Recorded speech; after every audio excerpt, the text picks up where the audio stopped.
Good morning, everybody. Just want to send out a shout out to Big Trouty's Model Garage.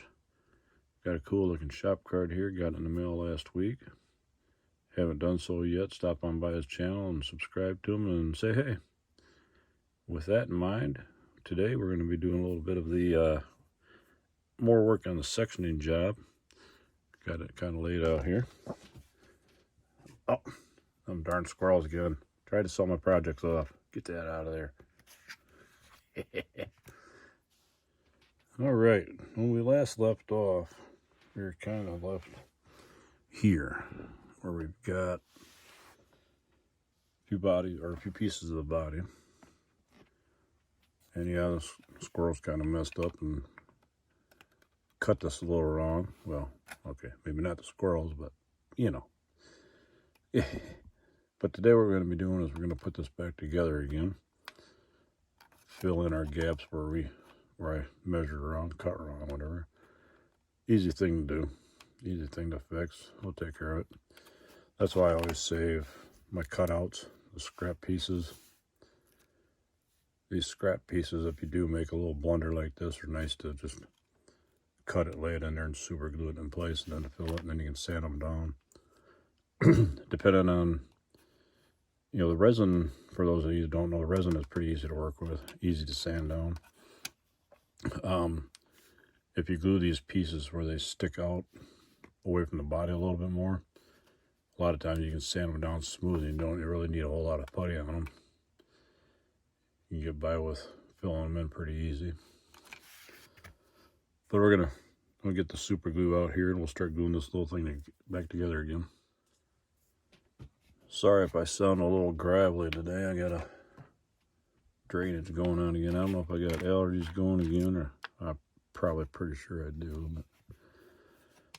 but apologize for it. Okay, what we're gonna do is I don't go the whole length when I glue this together. I just start out a little bit at a time. Get the glue started here. There we go. And I just bring a little bit in. I go the distance of a door or the center section of the body here.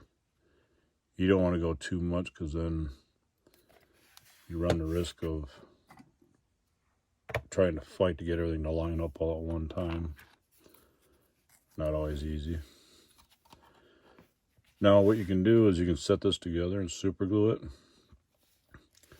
A lot of times I'll spray the Insta-Set right on the panel, and then using your finger. This is kind of the tricky part. You don't want to glue your fingers to the body, but you want to kind of match it up and line it up the best you can. And line up your door jambs the best you can. Set it together and hope for the best. While it's setting up, because kind of right there we got a little bit of steps. While it's still setting up, you can sometimes massage it back into place or where you want it. Sanding that down will smooth that out too. But give you an idea, that's what the look of the body is. A little bit more streamlined, shorter in the body height now. But from here, you just take your super glue. Then here, I just come in from the back side of the body, like right here. We've got a little bit of a gap here. A lot of times you can fill that with super glue as you're gluing it back together and just fill it in.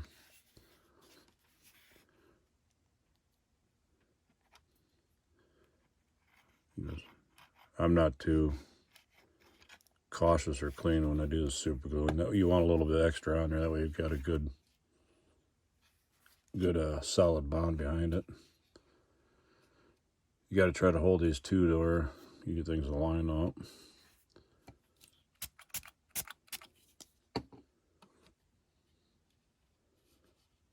That's not too bad there.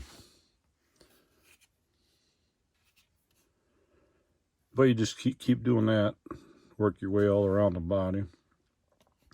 Get all your body panels on, lined up best you can. Plastic or resin, like I say, you don't really need to be too precise like right here. A lot of times, oops, hold on a second. Another sneeze coming on there. A lot of times, you know, this right here, when you block it down, a lot of times, I'm just rolling the body on the sandpaper.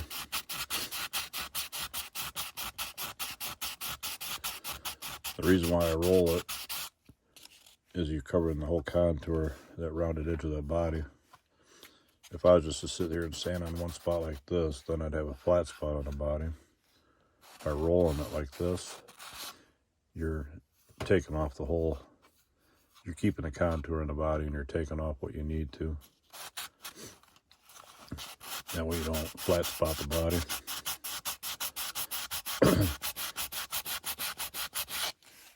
Like I say, a lot of times you can just do that and it'll take that step away. It's still there a little bit, but a little bit more work, it'll take that off. Plus when we put body filler in there, it'll smooth out a little bit some with that. So like I said, from here you just keep going around the entire body, gluing all the body panels onto it, and we'll be right back. So how many times have you done that? Super glue your finger to the body is always fun, right? All right, once everything's glued together, you should have a body that looks something close to that. At least all back together in one piece anyway, right? Like I said, we still got fill gaps and stuff, but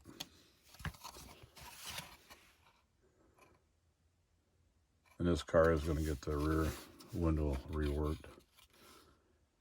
I haven't decided if I want to stretch the roof or just bring the backlight more into play. Thought about I could cut the backlight out of it, move this section, the lower section forward, and then just fill the tulip panel back here in with a piece of plastic, you know, resin or something. I'm gonna extend that back out and then bring that window edge more up into there. Don't know, tossing around a couple ideas on it. I don't want to stretch the roof out too much and make the roof look too long on it. Not sure how I'm gonna do it yet. All right, at this point, all we do is start filling holes. Like I say, scrap piece, you can kind of just eyeball it, get an idea how big of a piece you need. Come in, nip one off, and then we'll kind of whittle that and fill it in. Maybe need a couple little angles on it.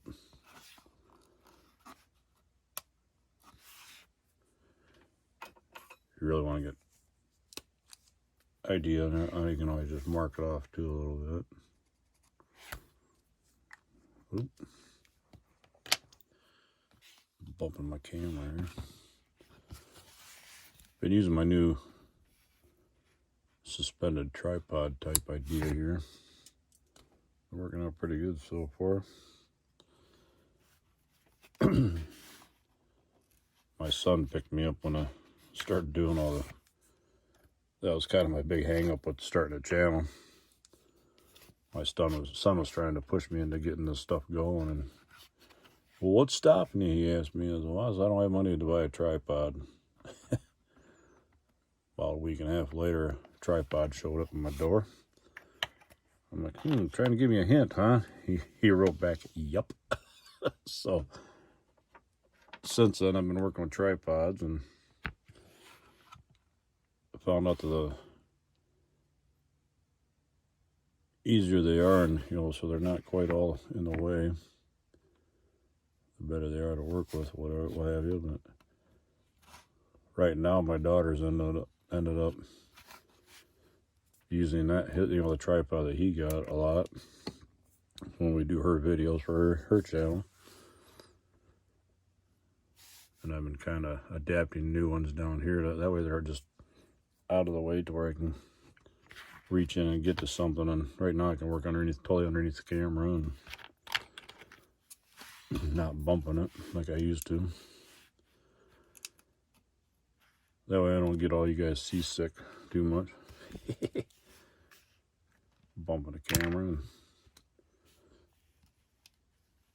like I say, all you're doing here is just kind of filling in. This is what I mean by leaving it kind of stick out a little bit. When you sand that down, that'll sand smooth and you won't have to use a whole lot of body fill to fill around it. And you can use whatever super glue of choice you use. I just use this Gorilla Glue because it works pretty good. Plus I can get it at Walmart easy enough.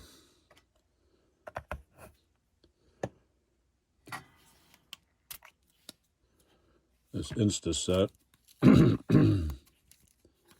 Yeah, darn throat. Just an accelerator. All it does is set up your super glue a little quicker than what it normally would.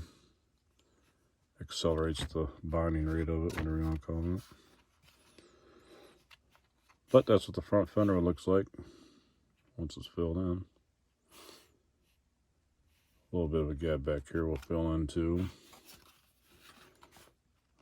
Some of these little gaps like this you can use like a piece of evergreen sheet or just a scrap piece of plastic out of a kit to try to wedge in there and fill them up. You don't want to leave too big of a gap.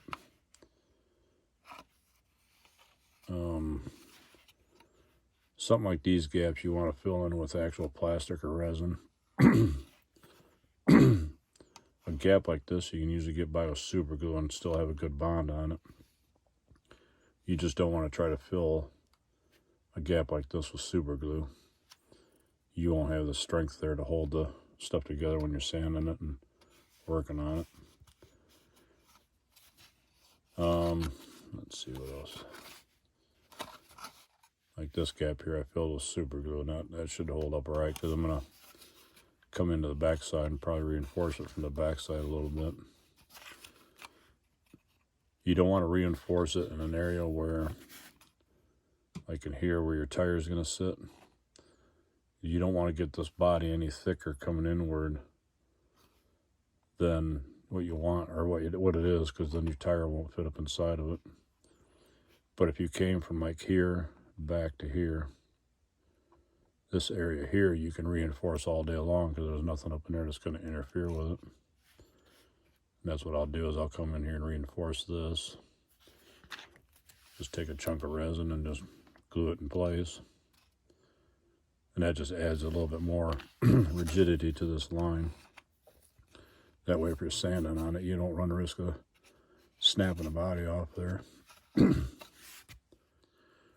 It does help when you do that. Then we'll have the job of cleaning up. We got to knock all this flash off of here. I usually do that before I start working on something, but this time I didn't. No biggie. I usually clean it up that way I can kind of see the lines, a little bit of what I'm looking at, working on, whatever. Less distraction. But anyway, from here, like I say, all I'm going to do is just keep on filling. Keep filling all the gaps in, get it all filled in to where I can start sanding it down and make it look like something. Be right back.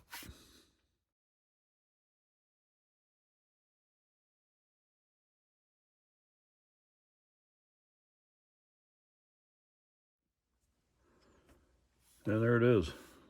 I got the driver's side filled in. I got to do the passenger side yet. But cleaned up the wheel wells, took out some of the flash off the bottom of the rocker and stuff, and cleaned it up. Filled in the back.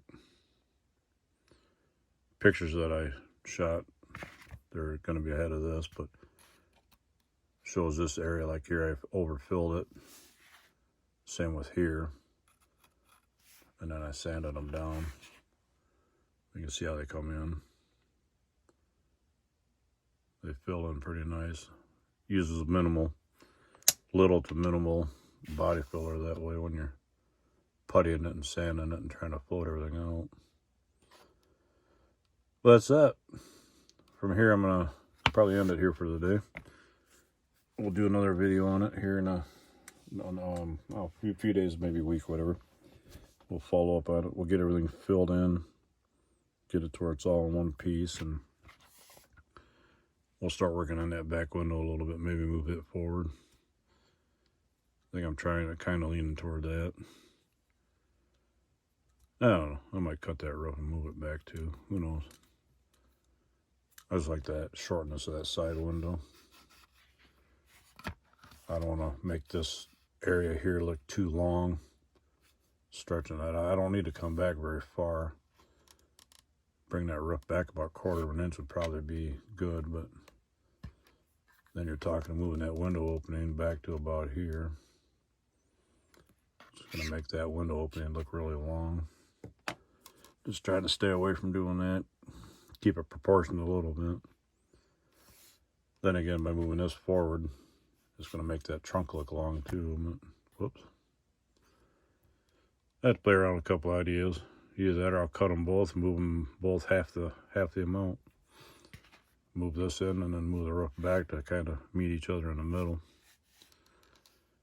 A little bit more work to do it that way, but to make it look right in the end. Sometimes you got to do the more work, I guess. But we'll see what we can do here. Anyway, that pretty much wraps up the sectioning part of the tutorial. And we'll, maybe next video we'll wrap it up and play around with that back window and rip a little bit. With that in mind, I hope everyone has a good day.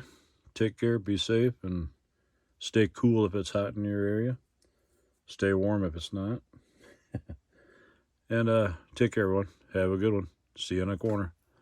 Bye-bye.